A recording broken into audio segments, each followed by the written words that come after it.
Right behind me is Tokyo, and right in front of me is the entire world, the entire future. I talk to Alex Van Halen every single morning right here, and this is what I call the office here. At 3 in the morning, this is perfect because I'm a little hyperactive, and I wake up at 3 in the morning no matter where I am anywheres, and now I no longer have to stare at the fucking ceiling and wonder what's going to happen for the next 4 hours while the rest of the world catches up. Now I can just call back to Pasadena, California. I can call to New York City and anywhere, and we got something to do. I spoke to Al. I says, we could do one of these remixes. You know what I do when the recreational time is happening. I love playing ball. You know I love hard rock, always have. But I play ball for a living. And what do you think rock and rollers do after the rock show's over? We don't go to another rock show. You go somewhere where the girls are tall and skinny and they got their legs all the way up to their armpits and $180 worth of whatever it is they wear on their eyes. And man, it's 130 beats a minute, just like Jump. Just like most of the Van Halen material is what I call really girl positive, girl friendly. And you should be able to dance with a glass in your hand up to the speed where it's just about to spill, and then you change the hand and it still doesn't spill. And that's no coincidence, that's no accident that all the classic VH material, whether it's Jump, It Really Got Me, Jamie's Crying, Dance the Night Away, Dancing in the Streets, hey, there's that word again. Everybody who's been following me for years and years knows at least the size of my backstage stereo. That sounds a little bit off color, probably intentionally. We got Rojas over here behind the cameras. He made it to Japan as well. Say hello, Mark. Hello. And we came here, and you know, I go to all the dance clubs, the nightclubs, etc., listening to J-Wave and all the different radio stations, and it's just off the hook, etc. Well, the rice ain't good without a little spice in it to tune it up. And I said to Al, we should do a remix. Jump is one of those classic tunes that, having been schooled professionally and in very old school, for me, Russian style, for the Van Halens, European style in general. They learned piano. I learned to do brass starting in the very early 60s. And my mentors in that were Peter and Pearl Zukovsky, who were first and second chair in the clarinet in the LA Philharmonic. I learned very early on that there's dogmatic principle, and then there is improvisation, because the lives and worlds around us change. And as an artist, I think our only real responsibility is to reflect the world around us evenly, to reflect it authentically, honestly. My dear departed chess coach, Mr. Gufeld, was the Soviet Socialist Republic's, Russia's master chess coach for the national team during the Cold War in the 70s. And in those days, if your team lost, you went to Siberia, literally. And he used to say, chess is gymnastics for brain, must improve, follow principle, then improvement. Principle improvement. I'm told that's eerily accurate to the way he discussed. And if you didn't improve, if you didn't sort of try and change a little bit, add something to your game, then you got your ass whipped. And instead of spending 2 weeks a year in Cuba getting a suntan, spent the rest of your life in the gulag digging holes in a salt mine. These words were well heeded, as well as the words and the story that I just saw the other night, and that I just saw this the other night on the eve of releasing the Jump Dance remix, was the story of Bob Dylan, you know, whatever, Don't Look Back or whatever, by Scorsese. Well, it was Uncle Manny, my dear Uncle Manny, who is now currently back in the hospital. Let me just say a little shout out there that he's not doing too well, so cards and letters are well in order as well. But it was Manny who gave Bob Dylan his first job.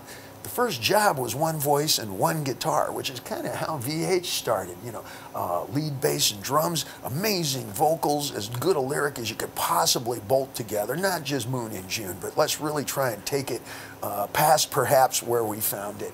And in the middle of the movie, possibly the crux move, like on any rock climb, the most difficult part is the crux move. The crux move for Bob Dylan was when he picked up an electric guitar. Just infuriated everybody, and it was the Judas concert. I think in Manchester, England, somebody yelled Judas, and they had placards and demonstrations, etc. And cut to today, how often do you hear Bob on one guitar with one voice? not too often compared to all those great songs with all those great instrumental values, instrumentations in the background. I'm jumping around here because I'm explaining some of my influences. Probably the two biggest influences for me, both musically and socially, are Batman and Elton John. Let's start with musical.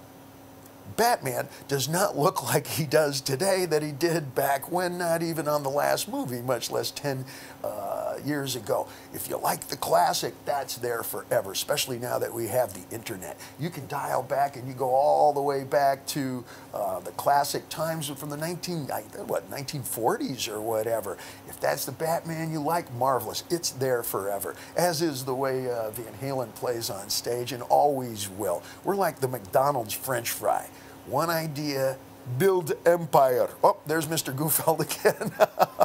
And you never want the McDonald's French fry to change. I'm the first one who get pissed if you change the McDonald's French fry. It should taste the same that way forever and ever. You should be able to pass that on to your grandchildren. Not the cholesterol, but the taste of the French fry. And there are several different kinds of cooks, several different kinds of chefs. There's the granddaddy who's been making the Italian spaghetti once a month for the family get-together the exact same way for 62 years. And it hasn't changed, and it's a secret recipe, and you go back and that's the taste of love. That's the taste of family. That's the taste of history. Then there's the kind of chef who, like one of the Sherpas that I went climbing with in the Himalayas, Wanchu, actually spelled his name 4 different ways. I saw it on the climbing permit, I saw it on the work visa, I saw it on the carnet when we had to get on an airplane, even spelled his name 4 different ways. And he could take chicken wire, some spit, and some gravel and make pancakes in 4 different languages. Don't ask. But he could do it. He had been working with all the different climbing expeditions, and hey, Israeli pancakes, that's potato. Swedish pancakes, that's a lot sweeter, and on and on. I learned that you need to be able to address both. And with that in mind, with sword in one hand, torch in the other, I marched down to the beach and said, let's get involved in what's happening, at least for me, recreational behind the scenes. Anybody who's tuned in on the internet, and I recommend it, 50 rides on the love train. I'm not dancing to Black Sabbath, and I love Black Sabbath. I'm definitely going to the show when they play here in Japan this May. It's May or June, and I'm definitely going to go see that show. But we want to change a little bit. We want to add something there. So let's do a remix. Ed redid the keyboard at, I think it was 128 beats a minute. The original song was 130. Finally, I thought, you know what? If this causes some controversy, let's not drag everybody into it. You know me, I'm fireproof. Nothing drowns me out. I'm mutiny on the high seas. And being the Toastmaster General of the immoral majority, what could possibly be more rock and roll than to shake the tree and get all the birds and the bees making noise and hopping? Van Halen did that. When we first showed up, it was disco and Saturday Night Fever on one side, and it was the Sex Pistols and the Clash on the other, and I showed up looking like Tarzan. You remember what I looked like. I don't think I buttoned my shirt for 6 years in a row. I infuriated everybody, especially the writers who looked like Elvis Costello. That's why they loved Elvis Costello. That was one of my favorite quotes, and I got both the writers and Elvis to hate me. I laugh now. I call these harmless rock star misdemeanors.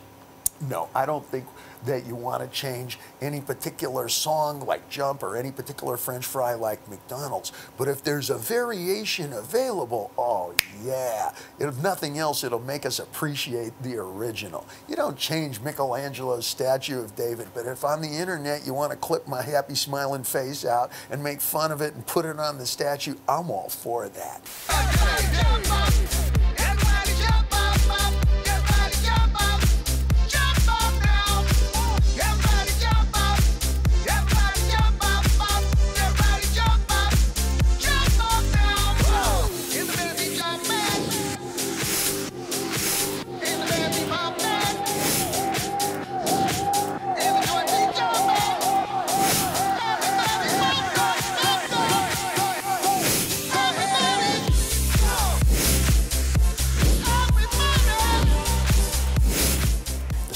Celebration is what has remained immutable. That's dogma here.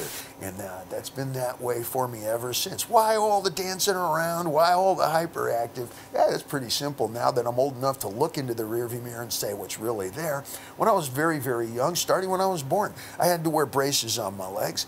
And, you know, I had severe, whatever they call it, pronation, etc. One of my close blood relatives had to wear cable braces like Forrest Gump, exact same kind of thing. And I was plopped down in front of the television while my dad was in medical school for many, well, what seemed like a million years. The television was my babysitter. And whether it was watching whatever Lola wants, Lola gets in Damn Yankees, or if I only had a brain coming out of Wizard of Oz, watching Fred Astaire and a whole list of gorgeous dames swirling and everything. When I got out of those shoes, man, I didn't sit down again. There's no magic to why I'm always moving and grooving and doing it. I'm a product of integrational busing. They didn't test integrational busing in Alabama. They tested it in Pasadena, California. And I was in the very first bus that headed over there. It was all black and Spanish speaking. Today, yo hablo suficiente español para hablar contigo solamente de lengua. I speak enough to get us completely in trouble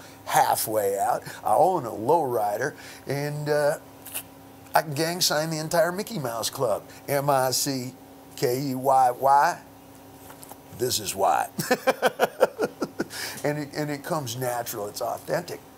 It didn't occur to me, or I was unaware rather, that Elton John had just taken his entire greatest hits catalog and had it remixed. Coming back from the tattoo session downtown Shibuya here in Tokyo, which is like south of 14th Street, sort of a kind of a neighborhood, we heard on the radio it was Rocket Man. What was the name of the fella, Mark?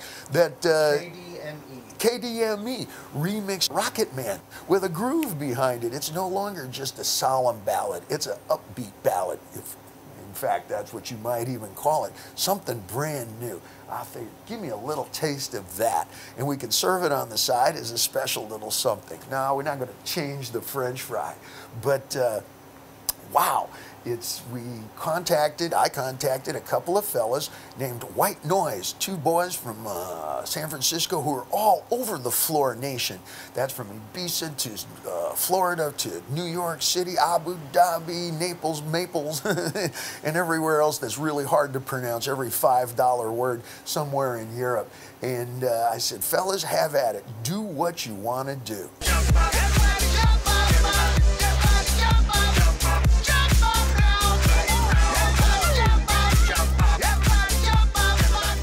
WhiteNoize is a DJ team who not only spins records, but they create tracks. And I heard them do a track with my, again, dear departed friend, Dan Hartman, who wrote Instant Replay. He was part of the Edgar Winter band, whatever, during the time of Frankenstein. And he was part of Hanging Around and all those classic tunes. He went on to do some of the most famous Floor tunes ever. Probably the latest one you might remember is Living in America that James Brown did in one of the Rocky movies. And I was going to do an album with him before he passed on, stepped on to the other side. That being said, the two fellas, WhiteNoize, I contacted them and said, fellas, I'm aware of your material. I subscribe to a website called Beatportal, and this is where all the new faces and some of the little older ones are exchanging files for their DJ tracks. This is the internet. This is the back and forth of, hey, let me see your ideas. You can look over each other's shoulder in 182 languages and say, hey, where'd you get those shoes? Wow, where'd you get that beat? I love that. In terms of, well, you know, are they taking music from the record companies or whatever? You know, like the record companies are sacred. I tell you what, record company never treated me sacred. You buy a $10 record from Van Halen, I make 6 cents. That's on the first 2 records. The producer makes more than I do on that. Oh, wait a minute, let's be legit, let's be supportive. On the remaining Van Halen records, I make 8 cents. There you go. 8 cents out of a $10 record. So in terms of file sharing and so forth, I have mixed feelings, very mixed feelings. And I love the internet. You can hide in the dark, and you can be critical, and you can be, you can be like a theater critic. You can be a movie critic, and you don't have to worry about somebody going boo or yay to you. And I love that. That's always what's been going on in our heads. Maybe you share it with your friends on the car, on the way to the bar or the local cantina, but now we can do it with others. And I love that. Encourage that. That being said, the fellas, the WhiteNoize boys, put together a killer track using just the simple record of Jump. Ed, again, had done a great keyboard track, and I thought, you know what? Instead of really trying to revise, like, wow, now I have a cowboy hat and I'm an astronaut instead of a singer. We all know folks who've tried that, and that's not me. Anybody who says I am now this, instead of that, is more that than ever before. Woo, little Buddhism there. A little barroom Buddhism. That being said, I encourage others to grab some of this material and see what you can do with it, because it won't just survive, it will thrive. Nobody takes Beethoven and plays it identically to the way it was originally done. In fact, who even knows how it was originally done? I went and saw opera. I call it popra now. It was the Magic Flute or whatever, and God help me, but the main character, the woodsman, was wearing a backwards baseball hat with a catcher's mask. Yes.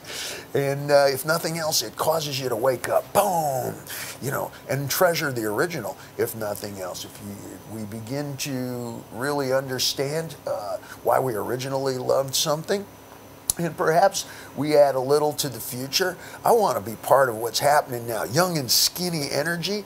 We don't lose any of the past. The past is what paid for the baseball hat. I got to have the jacket back by 6. So that being said, guys, put your guns down.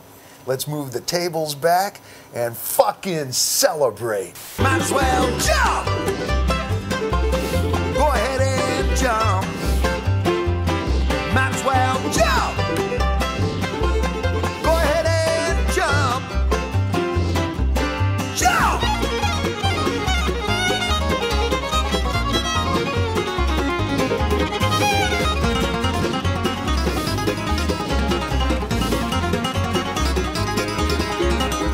Thought, what if we did a Broadway thing, like for Van Halen or any story of any rock band, anybody who finds their way in the fine arts. You go to the city, and whether you're going to be an architect, you're going to be a doctor, you're going to be a painter, a dancer, an author, a poet, anything like that. I wrote a record's worth of material with my dear friend John Five. In fact, we finished the record, and it's called Somewhere Over the Rainbow Bar and Grill.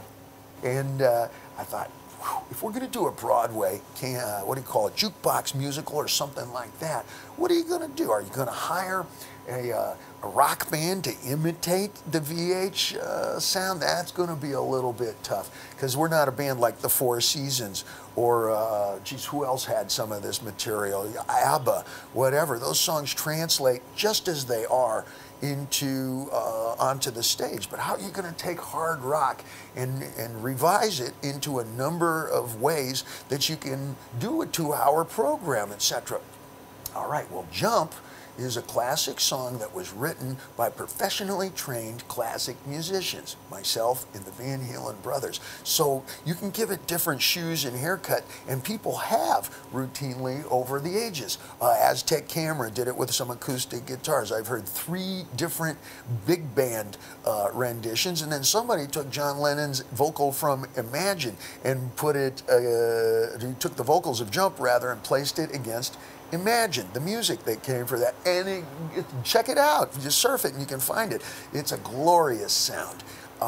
That being said, well-written music can really do that, provide us with that kind of newness without losing the original. When we did, for example, Dancing in the Street, arguably one of the best Motown tunes ever created, then no, we didn't steal any kind of color or thunder from Motown, and the Motown version is still the one that I always put on somewhere around midnight when people take their shoes off and start sock hopping.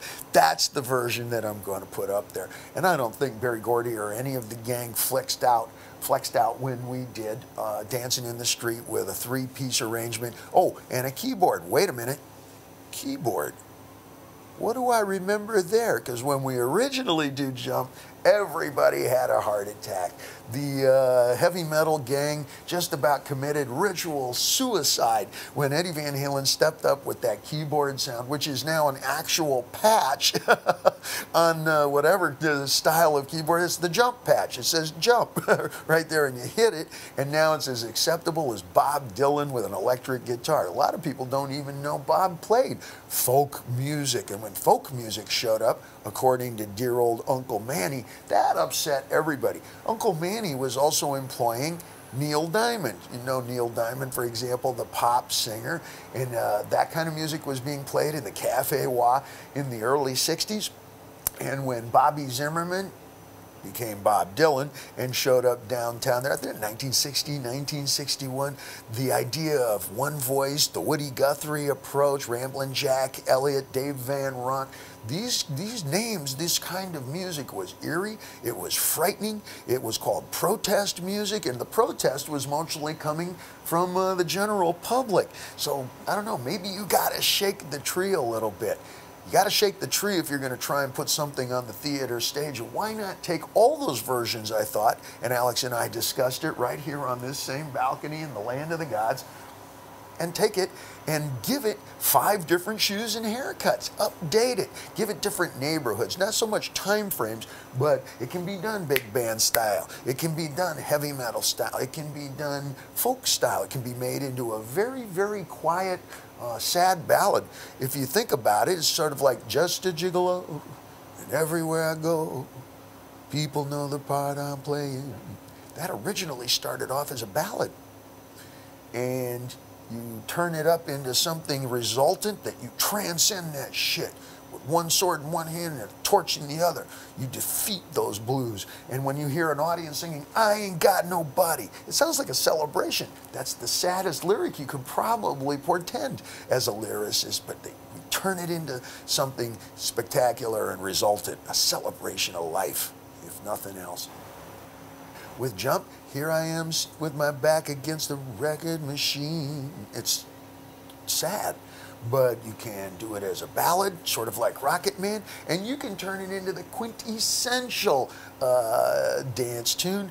Most dance floors that I've been on, whether they know I'm in the room or not, somewhere around 1 in the morning, they'll spin up Jump, add their own drums and bass to it, some really eloquently, some not so eloquently, and everybody's celebrating. A whole lot of folks who don't know, don't care, and never will who the original band was. The song has lasted forever. I have a Japanese tattoo of a crane on my ankle, and the reason that I keep that is because it's a symbol of longevity, particularly for artists here.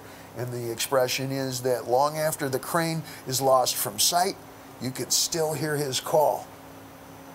Not all cranes sound the same. Might as well jump.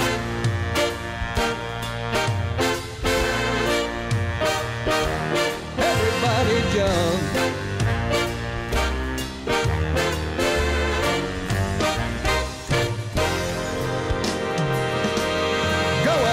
Jump. Alex and I agreed, wow, this is an opportunity with a number of our songs to show the different faces. It's kind of like looking under the hood and going, woo, you used a different exhaust system. That's a different blower than I thought you had under there. Is that an Iskandarian full race overhead cam? Wow, never expected that. Is that posit traction? Is that equal rubber all the way around? Is that viscous coupling? I've never seen that used in a race car like that. And Jump, as many of our songs do, have those kind of inner workings. We always laughed and said, well, we can't let people think we're too smart because nobody will want to talk to us. But that's the element that we always put into our songs and into our recording. In Japanese, it's Mikate ni yorazu tanjun, which means deceptively simple. I'm simple and probably not deceptively, but the music is perfectly part of that kind of thinking, or I hope that it is. When we finally got the remix together, I said, you know what, let me try and retool some of these vocals here. And having been living here in Japan, I don't know, roughly for the better part of the last year, their idea of music is like mixing everything from the kitchen into a basic dish, but giving it different flavors, because they're not culturally tied down into a given neighborhood or a given race or a given style. It's this is an island, if nothing else, and it's not connected to anything else, so you can borrow freely from that. For example, every summer for 2 days, there is a festival of, it's kind of hip hop dub. It's not trance. It's not house mix. It's not disco. It's much slower. It's kind of like hip hop. And there are 100 DJs, 50 of them per day. And this plays to roughly 40,000 people in the football stadium per day. And it's called J-Dub, not for Japanese, but Jamaican. You've got 100 Japanese disc jockeys who are all perfecting Jamaican accents. Half of them have dreadlocks, and they do it pretty convincingly. And I listened to that. I bought a handful of the records and thought, woo, I did a song like that once upon a time with a toaster. His name was Mitchellis, who lives up in the Bronx to this day. And Mitchellis, come to my selector, Dave. Well, selector means DJ. And did you know my mom was Jamaican? Well, she's not Jamaican, but close. She's Jewish. And Jewish says, try it all. Try everything in the kitchen, dude. And I can do a fairly convincing, no, not convincing, but fair version of Jamaican Dave. And I said, let's try this out. I'm not Japanese, but come to rhythm, my selector, Dave. And, here we go. Put that on the track, and we've got something that nobody recognizes. A horse of a very different color. Uh-oh. This is designed to go onto the floor. And not just the dance floor, but the exercise floor, the gym floor, the mixed martial arts floor, because when you walk onto those floors, the practice floor for the ballet, etc., when you walk onto the judo floor, etc., the jiu-jitsu floor, the kinjitsu floor, and all these floors these days, if they're playing music, yeah, there's a smattering of classic rock, but most of it is and 120 beats a minute, because you got people who are sweating for a living, blue collar, in 45 different languages and many different pursuits. And maybe I thought, not only will this work on a Broadway stage as one of the versions of Jump, but this is something that now joins the future. Just as I can go hang out downtown in New York City or here in Shibuya on an artist visa. Maybe our song will fly with wings like that. And I think we've caused a pretty good controversy. Wow. Pop, this is your sense of humor, isn't it? That people are even paying attention to what I'm doing these days, much less creating controversy and getting upset and making noise. How very, very rock and roll.